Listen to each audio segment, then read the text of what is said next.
Hi hello EAMCET నీట్లో very very very important application. ఇలా ఒక బాల్ మ్యాగ్నెట్ ని జస్ట్ బెండ్ చేసినప్పుడు దానికి న్యూ మ్యాగ్నెటిక్ మొమెంటం అనేది ఎంత ఉంటుంది. ఫస్ట్ దాని మ్యాగ్నెటిక్ మొమెంటం అనేది స్ట్రైట్ గా ఉన్నప్పుడు m అనేది ఉంటుంది.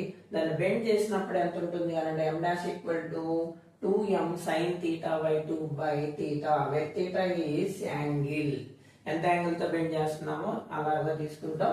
ఇప్పుడు దీంట్లో కేసెస్ ఏంటి అని అంటే థీటా ఈక్వల్ టు పై అంటే 180 డిగ్రీస్ తీసుకున్నాం అని అనుకోండి. అది ఎలా కన్వర్ట్ అవుతుంది అని అంటే సెమీ సర్కిల్ లా కన్వర్ట్ అవుతుంది. అప్పుడు very important application trick m dash equal to 2m by pi 2m by pi. ఇలాంటి మోర్ ఇన్ఫర్మేటివ్ వీడియోస్ కావాలి అని అంటే please subscribe my channel Kondareddy physics academy for EAMCET and NEET. Thank you.